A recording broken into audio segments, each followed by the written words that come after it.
अब जानते हैं आगे की कहानी को। इन चारों के नाम थे डंप, मिनिलिस्ट, अपार्ट और सौ। इसके बाद हम एक आदमी को देखते हैं जो कि डंप से अपनी जान बचा के भाग रहा था। वह आदमी उससे पूछता है कि तुम कौन हो और प्लीज मुझे जाने दो। डंप कहती है कि तुम तो डर गए और वह उसे गले लगा लेती है और कहती है कि तुम तो बहुत चिकने हो और उसे वह आई लव यू भी बोलती है। इसके बाद वह उस आदमी के शरीर में कुछ स्पाइक्स घुसाकर उसे खत्म कर देती है और उसकी शक्ल देखकर बोलती है कि तुम तो बदसूरत निकले, यहाँ पड़े बाकी सब लोगों की तरह। असल में डंप एक साइको है और उसे डरे हुए लोग बहुत अच्छे लगते हैं, इतने अच्छे कि वह उनको खत्म करने से खुद को रोक ही नहीं पाती। खैर, इसके बाद हम एक दूसरे आदमी को देखते हैं जो कि अपने मिशन की प्लानिंग कर रहा था।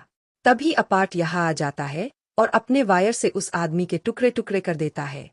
इसके बाद वह उन टुकड़ों को अच्छे से सजा भी देता है। तभी वह शेल्फ में रखी कुछ मांगा को देखता है, लेकिन उनमें से एक मांगा मिसिंग थी। वह भागकर पास के स्टोर में जाता है और मांगा लाके यहाँ रख देता है। अपार्ट असल में परफेक्शनिस्ट है और उसे सब कुछ एकदम परफेक्ट चाहिए होता है। इसके बाद हम मिनी लिस्ट को देखते हैं। उसने भी कई लोगों को ऊपर पहुंचा दिया था, लेकिन उसका पेट नहीं भरा था और वह सीधा साकामोटो से टक्कर लेना चाहता है। इन तीनों को जो हिट लिस्ट मिली थी यह उनको ही मारने में लगे थे। वही इनका फोर्थ मेंबर 100 तो होटल में एक लड़की के साथ था और ग्रुप पर यह लोग बात कर रहे थे कि आज किसने कितनों को टपकाया। वही 100 तो रिलैक्स कर रहा था और उसका निशाना भी सीधा साकामोटो पर ही था। खैर, अगले दिन साकामोटो लू और शिन को लेकर वीडियो स्टोर पर जाता है और उन चारों भागे हुए कैदियों की इन्फॉर्मेशन मांगता है, जिस पर वो आदमी इन्हें कुछ फिल्मों के नाम बताता है। जैसे मैंने बताया कि यह इन्फॉर्मेशन फिल्मों के रूप में मिलती है और इसके बदले में साकामोटो को 1,080,000 देने पड़ते हैं। दूसरी तरफ हम द ऑर्डर ग्रुप को देखते हैं, जिसमें थे शशिबा, ओसरागी, नागोमो, हियो और एक ओल्ड मैन टाका जो कि सो रहा था। इन लोगों को भी पता चल गया था कि इस शहर में 4 संकी घुसाए हैं और यह लोग भी उन्हें ढूंढकर खत्म करना चाहते हैं। शीशबा बोलता है कि भले ही वह जेल से छूटे हो लेकिन है तो नौसिखिए ही हमारे सामने वह नहीं टिक पाएंगे। पता नहीं स्लर क्या सोच के उन्हें लाया है। ओसा सारागी कहती है कि ऐसे लोगों का कोई ईमान धर्म नहीं होता है। वह एक बार मारना शुरू करते हैं तो ब्रेक ही नहीं लगाते और वह काफी स्ट्रांग भी हो सकते हैं। पीछे वैन में एक मक्खी उड़ रही थी और वह टाका के सामने से गुजर जाती है, जो देख हियो चिल्लाता है और बाकी सब लोग अपना सिर नीचे कर लेते हैं और टाका अपनी तलवार निकालकर एक झटके में ही वैन को बीच में से काट देता है। यानी यह ओल्ड मैन भी बहुत खतरनाक है। यह लोग अब लंच करने जाने लगते हैं क्योंकि इन्हें यकीन था कि यह लोग उन चारों संकी को आराम से संभाल लेंगे। इधर शिन और लू वो फिल्में देख रहे थे और मेन आदमी साकामोटो तो घोड़े बेच के सो गया था। इसके बाद साकामोटो माशिमो के साथ थोड़ी ट्रेनिंग करता है, जिसमें वो माशिमो की चलाई गोलियों को अपनी चपस्टिक से पकड़ रहा था। उसने 100 में से 99 बुलेट्स पकड़ ली थी। तभी यहाँ शिन आ जाता है और साकामोटो से कहता है कि चाहे वह कितनी भी ट्रेनिंग क्यों ना कर ले, टाइम आने पर तो वह भी मर जाएगा। इतना कहते ही वह साकामोटो पर हमला कर देता है, लेकिन साकामोटो उसका हाथ पकड़ लेता है और पहचान जाता है कि यह शिन नहीं है बल्कि नागुमो है। यह शिन का रूप ले आया था। नागुमो बोलता है कि मैंने सुना है तुम्हें भी उन 4 कैदियों की तलाश है। उन्हें द ऑर्डर संभाल लेगा। तुम अपनी दुकान चलाने पर ध्यान दो। साकामोटो कहता है कि वह हाथ पर हाथ धरे तो बिल्कुल नहीं बैठेगा और मुझे स्लर के बारे में इन्फॉर्मेशन चाहिए जो कि वह 4 लोग ही दे सकते हैं। अगर ऑर्डर ने उन्हें पहले ढूंढकर मार दिया तो साकामोटो को स्लर की कोई जानकारी नहीं मिलेगी। नागुमो बोलता है कि तुम उन्हें जिंदा पकड़ने का सोच रहे हो क्या? तुम कितने मासूम हो। वो इन्हें अब स्लर की हिट लिस्ट दिखाता है, जिसमें साकामोटो को भी रैंक दी हुई थी, यानी कि वो लोग साकामोटो को उतना स्ट्रांग भी नहीं समझते। वही नागुमो को उन्होंने एस रैंक दे रखी है, जो सुनकर साकामोटो को बहुत गुस्सा आता है। वहीं इधर शिन और लू दुकान के लिए कुछ सामान लेने गए थे ताकि दुकान को और ज्यादा मजबूत कर सके। वही लू तो बिल्कुल टेंशन फ्री थी कि मिस्टर साकामोटो का कोई कुछ नहीं बिगाड़ सकता। शिन कहता है कि लेकिन हमारा तो बिगाड़ सकता है, क्योंकि वह 4 संकी उन्हें भी निशाना बना सकते हैं और वह लोग हमेशा साकामोटो पर बोझ नहीं बन सकते। लेकिन लू फिर भी बिल्लियों के साथ खेलती रहती है। अब शिन के सामने एक डॉग आता है और वह भी उनके साथ खेलने लगता है। तभी यहाँ के सारे जानवर चिल्लाने लगते हैं। यह 100 पर चिल्ला रहे थे जो कि इसी दुकान में था। लू पूछती है कि वो कौन है और 100 कुछ बड़बड़ करने लगता है जैसे वो किसी फिल्म का हीरो हो।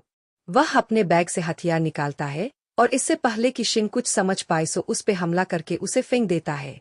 यह देख बाकी आम लोग दुकान से भाग जाते हैं। शिन और लू समझ जाते हैं कि यह आदमी उन 4 संकियों में से एक है। सो ने शिन पर कुल्हाड़ी से हमला किया था, लेकिन शिन ने क्रोबार बीच में लाके खुद को बचा लिया था, जिस पर सो उसकी तारीफ करता है। शिन पूछता है कि तुम्हें मेरा नाम कैसे पता? तो सो बताता है कि हमें जो लिस्ट दी गई है इसमें सबके नाम है, माफिया घराने की लड़की लूसी रैंक और रिटायर्ड हिटमैन शिंडी रैंक। यह सुन शिन गुस्सा हो जाता है कि लू की रैंक उससे ज्यादा है। सो बोलता है कि भले ही तुम्हारी रैंक कम है पर मैं तुम्हें अच्छी एंडिंग दूंगा। शिन अब उस पर हमला करने भागता है और उसके मन को पर लेता है कि वह उसकी छाती पर हमला करने वाला है। तो शिन नीचे झुककर उसके मुंह पर जोरदार लात मारता है। सो अब बोलता है कि मैं कोई संकी नहीं हूँ, मैं तो लोगों की बोरिंग जिंदगी को धमाकेदार तरीके से खत्म करके उन पर एहसान करता हूँ। सो अब अपनी कुल्हाड़ी को रस्सी से बांध लेता है। शिन फिर से उसका दिमाग पढ़ने की कोशिश करता है, लेकिन इस बार नहीं पढ़ पाता। वह अब इन दोनों पर हमला करने लगता है और यह दोनों भागने की कोशिश करते हैं। रस्सी की मदद से वह दूर से ही इन पर अटैक कर पा रहा था। शिन उसका मन भी नहीं पढ़ पा रहा था क्योंकि उसके मन में सिर्फ एक ही बात चल रही थी, मारो। अब लू को बचाने के चक्कर में शिन को थोड़ी चोट आ जाती है। सो बोलता है कि मैंने तुम्हारी फाइल पढ़ी थी, तुम लोगों का माइंड रीड कर सकते हो ना, तो जरा मेरा माइंड भी तो पढ़ के दिखाओ। मैं जब भी तुम जैसे बोरिंग लोगों को देखता हूं तो बस मारने का ही सोचता हूं। तभी उसकी टांग में कीले आके लगती है जो लू ने फायर की थी। इसके बाद शिन एक स्प्रे बोतल लेकर उससे फायर अटैक करता है, पर उससे 100 को कुछ भी नहीं होता। वह अब फिर से अटैक कर एक गैस सिलेंडर में छेद कर देता है, जिससे यह बड़ा धमाका होता है। लू शिन को बचाने खुद सामने आ जाती है और उसे चोट लग जाती है। शिन सोचता है कि यह सब उसकी गलती है क्योंकि वह स्ट्रांग नहीं है, लेकिन अब उसे क्या करना चाहिए? इधर साकामोटो सोच रहा था कि यह दोनों अब तक आए क्यों नहीं। माशिमो कहता है कि वह दोनों ठीक होंगे और शिन तो काफी स्ट्रांग है। साकामोटो कहता है कि शिन में हुनर तो बहुत है लेकिन एक्सपीरियंस की कमी है। जान जोखिम में डालने पर ही लोगों की असली ताकत बाहर आती है और शिन के साथ ऐसा अब तक नहीं हुआ है। खैर इधर 100 शिन की बेइज्जती किए जा रहा था कि वो कितना कमजोर और यूजलेस है, और इन दोनों को टपकाने के बाद वह साकामोटो की फैमिली के पास जाएगा। साकामोटो उसे ज्यादा दिलचस्प लगता है। वह साकामोटो की हर प्यारी चीज उसे छीन लेगा और फिर उसकी भी एंडिंग कर देगा। वह शिन को मारने उसकी तरफ बढ़ने लगता है, लेकिन शिन अब बहुत गुस्सा हो गया था और ऐसा लग रहा था जैसे शिन के अंदर कोई नई पावर आ गई हो। वो 100 के अटैक से आराम से बच जाता है। 100 फिर से उस पर अटैक करता है, तो शिन बिना पीछे देखे ही उसका हाथ पकड़ लेता है। असल में शिन को एक नई एबिलिटी मिल गई थी जिसमें वह न सिर्फ लोगों का माइंड रीड कर सकता है बल्कि उनका फ्यूचर भी देख सकता है। वो अब 100 को बहुत मुक्के मारता है। शिन पूरी तरह से बदल गया था। उसकी स्पीड भी काफी बढ़ गई थी और वह 100 के हर अटैक को पहले ही देख पा रहा था और उन्हें आराम से डज कर रहा था।